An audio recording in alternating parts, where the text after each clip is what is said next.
السلام علیکم 8 کلاس، امید ہے آپ سب بخیر و عافیت سے ہوں گے۔ آج ہم سلیبس کے مطابق ایک ناقابل فراموش واقعہ پڑھیں گے۔ عزیز طلباء، اس واقعے کو اردو کی نیٹ کاپی پر آپ لوگ لکھیں اور یاد کریں۔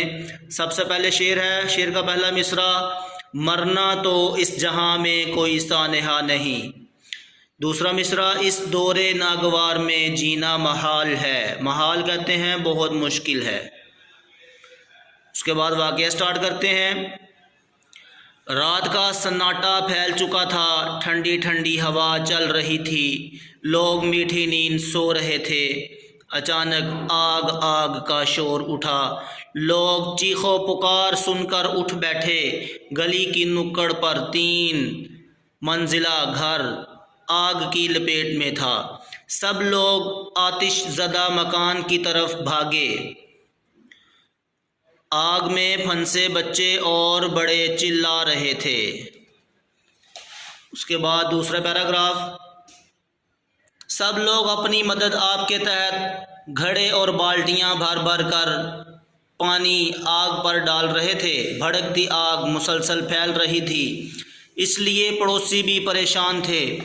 تمام لوگوں کو گھر سے نکال لیا گیا تھا کہ اچانک ایک عورت چیخ اٹھی کہ اس کا بچہ اوپر والی منزل میں رہ گیا ہے۔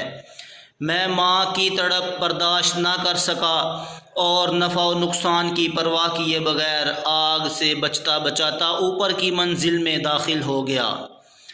بچہ جھولے میں بے خبر سو رہا تھا۔ میں نے اسے کمبل میں لپیٹا اور تیزی سے سیڑھیاں اترتا بحفاظت نیچے اتر آیا۔ بچے کو دیکھتے ہی ماں کی جان میں جان آئی اور وہ میری طرف بڑھی۔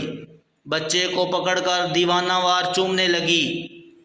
ماں بچے کو پیار کرتی جاتی اور مجھے دعائیں دیتی جاتی جا رہی تھی۔ اتنے میں فائر بریگیڈ کی گاڑی بھی پہنچ گئی۔ تھوڑی دیر میں آگ پر قابو پا لیا گیا۔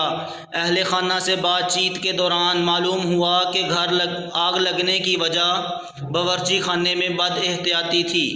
ذرا سی غلطی سے لاکھوں کا سامان جل کر راکھ ہو گیا، لیکن خدا کا شکر ہے کہ کوئی جانی نقصان نہیں ہوا۔ یہ میری زندگی کا ناقابل فراموش واقعہ ہے۔ جب بھی اس کا تذکرہ کرتا ہوں تو میرے رونگٹے کھڑے ہو جاتے ہیں۔ تو عزیز طلباء، اس واقعے کو پڑھیں، سنیں اور اچھی طرح یاد کریں۔